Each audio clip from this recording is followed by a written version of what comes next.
नमस्कार, मैं हूं पवन त्यागी। समीर वानखेड़े को लेकर जिस तरह से नवाब मलिक एक के बाद एक आरोप लगा रहे थे, उसके बाद आपको बताएं हमारे देश के कुछ बिकाऊ मीडिया ने ये खबर चलानी शुरू की कि अब समीर वानखेड़े के ऊपर जो रिश्वत लेने का आरोप लगा है, अब उसका सामना करने के लिए वो दिल्ली एनसीबी के मुख्यालय गए हैं और अब समीर वानखेड़े के खिलाफ जांच की जाएगी। तो इसके बारे में आपको बताएं, समीर वानखेड़े दिल्ली पहुंचे जरूर, लेकिन वो किसी और कारण से पहुंचे और जब इस पर मीडिया में खबरें चलने लगी तो खुद सामने बयान आया एनसीबी के विजिलेंस हेड का और उन्होंने बाकायदा इसका खंडन करते हुए कहा कि समीर वानखेड़े के खिलाफ एनसीबी का विजिलेंस कोई जांच करने नहीं जा रहा है, बल्कि खबर यह है कि एनसीबी के 5 अधिकारी, जिसमें आपको बताएं 5 सदस्यीय टीम, जिसमें कि ज्ञानेश्वर सिंह जो कि डीडीजी हैं एनसीबी के, उनके समेत 5 लोगों की टीम मुंबई जाएगी और वहां जाकर जांच करेगी रिश्वत के आरोप लगाने वाले व्यक्ति की, यानी जो व्यक्ति था प्रभाकर सैल। इस व्यक्ति ने बाकायदा एक एफिडेविट दिया था, हलफनामा दिया था और उसमें आरोप लगाया था कि 25 करोड़ की मांग हुई, 18 करोड़ में डील हुई, जिसमें 8 करोड़ समीर वानखेड़े को देने के लिए बात मैंने खुद कान से सुनी है। इस आरोप से हालांकि प्रभाकर सैल मुकर गया, लेकिन क्योंकि आपको बता दें कि एनसीबी का ये भ्रष्टाचार निरोधक एक सप्ताह भी चल रहा है और इस सप्ताह के तहत पहले से ही एनसीबी अपने अधिकारियों पर निगरानी रखे हुए है। अब जबकि आरोप प्रत्यारोप लग रहे हैं, ऐसे में एनसीबी के जो विजिलेंस हेड हैं उन्होंने कहा कि हम इस पूरे मुद्दे की जांच करेंगे और दिल्ली से जो अधिकारी जा रहे हैं उसके बारे में उन्होंने खुलासा किया कि कुछ आरोप इस तरह भी लगाए गए हैं नवाब मलिक के द्वारा कि महाराष्ट्र के कुछ एनसीबी के अधिकारी उनके संपर्क में हैं और उनको लिखित में चिट्ठी दी थी किसी अधिकारी ने और यह कहा था कि एनसीबी के कुछ लोग फर्जी रेड करते हैं और वो बॉलीवुड के लोगों का फोन टैप कर रहे हैं और ये फर्जी रेड में उगाही कर रहे हैं। इसका मतलब ये हुआ कि यदि नवाब मलिक के आरोपों में कोई दम है तो वाकई ये मामला गंभीर है और इस गंभीरता को विजिलेंस हेड ने समझा है। और विजिलेंस हेड आपको बता दें, ज्ञानेश्वर सिंह खुद 4 वरिष्ठ अधिकारियों को लेकर मुंबई में इस पूरे मामले की जानकारी में जा रहे हैं, इस पूरे मुद्दे की जांच करने के लिए मुंबई पहुंच रहे हैं। लेकिन इतना साफ है कि जितने चालबाजी और षड्यंत्र नवाब मलिक के द्वारा या बाकी लोगों के द्वारा ये रचा गया था कि वो समीर वानखेड़े को इस जांच से आरोप लगाने के बाद अलग कर ले जाएंगे, उनके मंसूबों पर पानी फिर गया है, क्योंकि अब एनसीबी के विजिलेंस हेड ने क्लियर कर दिया कि समीर वानखेड़े पर उनको पूरा भरोसा है और उनके खिलाफ कोई जांच नहीं हो रही है। लेकिन हमने देखा है कि मीडिया किस तरह से इस फेक न्यूज को चला रहा है और पूरे दिन उसने न्यूज चलाई कि समीर वानखेड़े दिल्ली मुख्यालय पहुंचे हैं, उनसे जानकारी ली जा रही है, रिश्वत मामले की जांच होगी। यानी एक फर्जीवाड़ा इसमें मीडिया का भी दिखाई दे रहा है और यह सब समझ में आता है क्योंकि बॉलीवुड के पास जो पीआर कंपनी है उनको शायद इस बात के लिए हायर किया गया है कि जब जांच चल रही है, डे बाय डे हियरिंग चल रही है, चंकी पांडे की बेटी को एनसीबी में बुलाया गया और वो नहीं गई, मुद्दा ये चल रहा है। और चंकी पांडे की बेटी जो अनन्या पांडे है, उसने एक बहुत बड़ा खुलासा किया था एनसीबी की पूछताछ में। उसने कहा था कि एक बड़े कलाकार का नौकर ड्रग की सप्लाई करता है जिसकी जानकारी उसके पास है। अब उसमें कौन बड़ा कलाकार का बेटा है ये जांच का विषय था, लेकिन मुद्दे से ध्यान भटकाने के लिए एक नया आर्टिफिशियल मुद्दा बना दिया गया समीर वानखेड़े की जांच के नाम पर। लेकिन आपको बताएं, समीर वानखेड़े वो अफसर है जो जिसकी ईमानदारी पर अभी तक किसी ने शक नहीं किया है। और यह भी आप सब दर्शकों को मैं बताना चाहता हूं, मोदी सरकार जब केंद्र में आई, उन्होंने सबसे पहले आतंकवाद और नशाखोर इन 2 को खत्म करने के लिए बड़ी तेजी से और सख्त कार्रवाई करते हुए ऐसे संगठनों की रचना की जो कड़ा प्रहार आतंकवाद और ये ड्रग के माफियाओं पर करेगा। इसके लिए आपको बताएं, आतंक विरोधियों के लिए मैक नाम का बनाया गया था एक संगठन, मल्टी एजेंसी सेंटर, और इसका निर्माण मोदी सरकार ने 2016 में किया था। इसमें कई एजेंसियों को एक साथ जोड़ा गया। मकसद ये था कि भारत के अंदर और भारत के बाहर से यदि भारत के अंदर कोई आतंकी गतिविधि होती है तो उस पर संयुक्त रूप से सख्त कार्रवाई समय रहते हो सके, एक एजेंसियों में आपस में तालमेल हो, और इसके लिए मैक नाम की संस्था बनाई गई, मल्टी एजेंसी सेंटर। और इसी तरह आपको बताएं, केंद्र सरकार ने 2016 में नार्को कोऑर्डिनेशन सेंटर एनकॉर्ड इस नाम की एक संस्था बनाई थी, और इस नाम की संस्था में भारत के सभी राज्यों के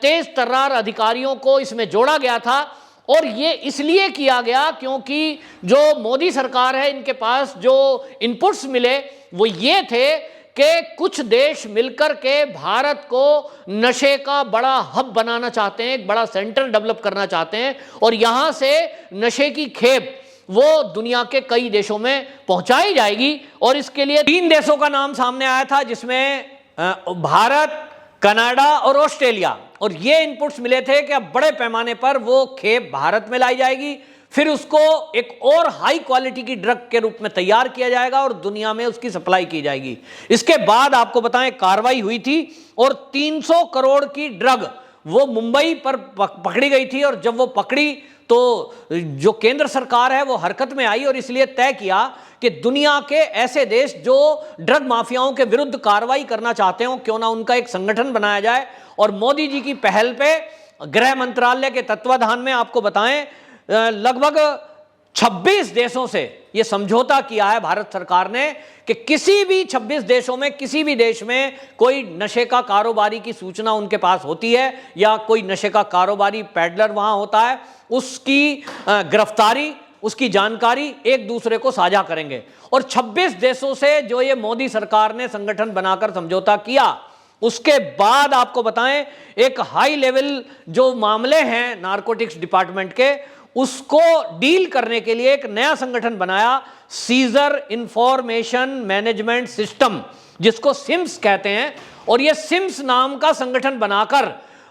तेज तर्रार अधिकारियों को इस पूरे संगठन में डाला गया, जिसमें समीर वानखेड़े भी एक है। जैसा कि आप जानते हैं, समीर वानखेड़े IRS हैं, वो IPS नहीं है, यानी उनके पास पुलिस विभाग का कोई अनुभव नहीं था। लेकिन उसके बावजूद भी वो 2008 से जो नौकरी कर रहे हैं, उनका जो ट्रैक रिकॉर्ड था, केंद्र सरकार ने ऐसे सभी अधिकारियों का ट्रैक रिकॉर्ड देखा जो देश में वरिष्ठ IRS या IPS हैं और वो ईमानदार हैं। ऐसे ईमानदार अफसरों की जरूरत क्योंकि नारकोटिक्स डिपार्टमेंट में कार्रवाई करने के लिए पड़ती है, और इसलिए भी कि जो डरे नहीं और ना झुके, ऐसे निडर जाबाज अधिकारियों की छटनी की गई। और उसके बाद उन जाबाज अधिकारियों को बाकायदा सिम्स यानी सीजर इंफॉर्मेशन मैनेजमेंट सिस्टम से जोड़ा गया। अब उस सिस्टम में जानकारी जुटाई जाती है सैटेलाइट के जरिए। फोन कॉल डिटेल कैसे होती है, आपने सुना होगा एक शब्द के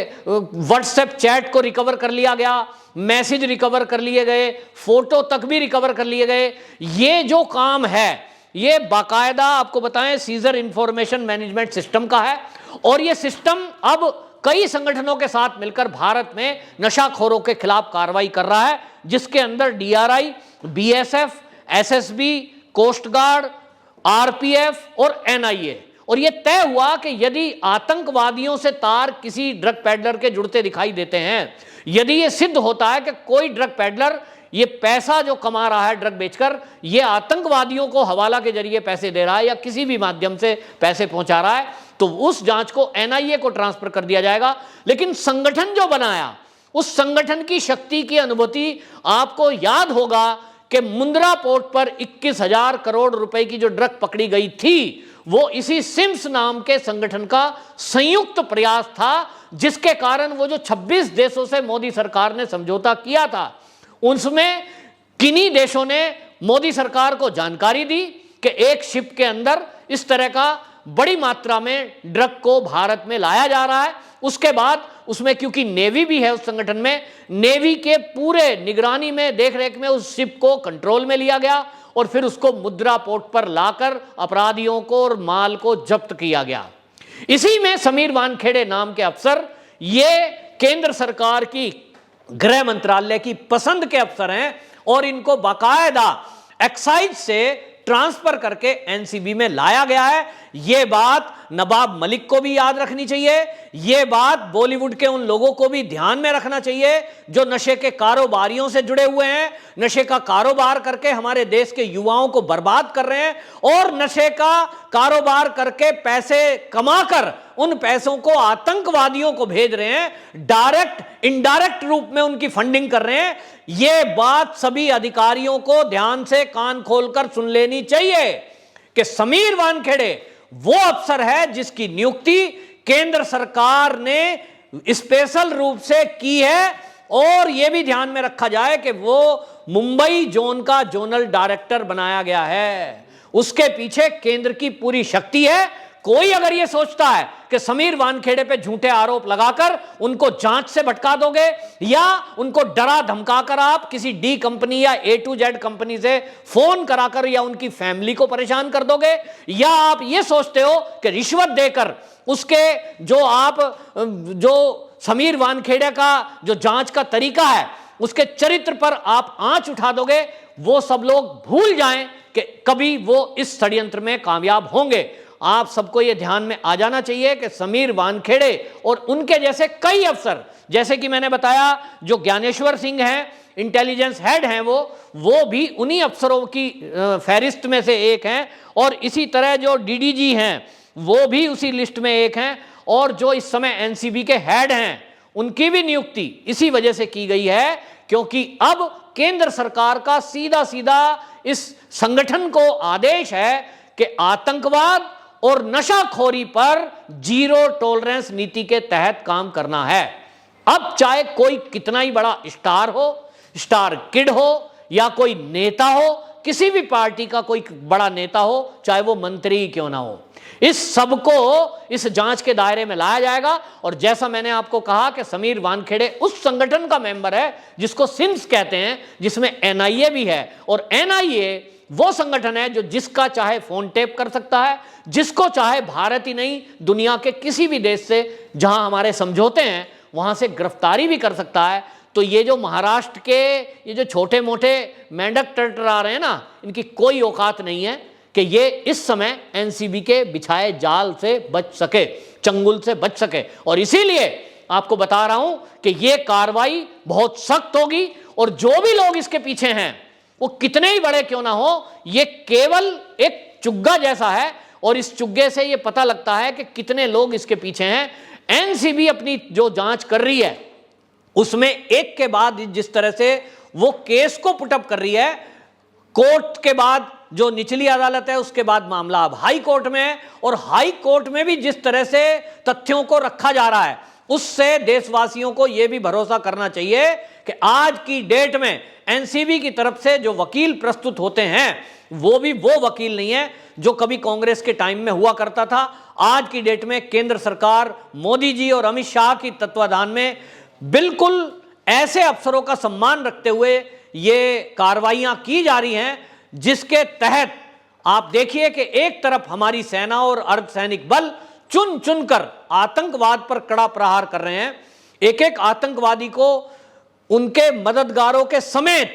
मार गिरा रहे हैं। वहीं दूसरी तरफ आप देखेंगे और देख रहे होंगे कि भारत के कई भागों में, कई राज्यों में लगातार नशे की खेप पकड़ी जा रही है, नशाखोर पकड़े जा रहे हैं, और यह देश में पहली बार हो रहा है कि करोड़ों करोड़ों की ड्रग और बड़े बड़े ड्रग माफिया जेल की सलाखों के पीछे भेजे जा रहे हैं, जिसमें नवाब मलिक का दामाद भी जेल में होके आया है और जमानत पर है। अब जो नई इनपुट्स मिल रही हैं वो ये, जिसके बारे में खुलासा नवाब मलिक ने खुद किया है कि उनकी बेटी भी एनसीबी के रडार पर है। तो मामला समझ में आता है कि नवाब मलिक क्यों बौखला रहे हैं। लेकिन दुर्भाग्य की बात यह है कि महाराष्ट्र की सरकार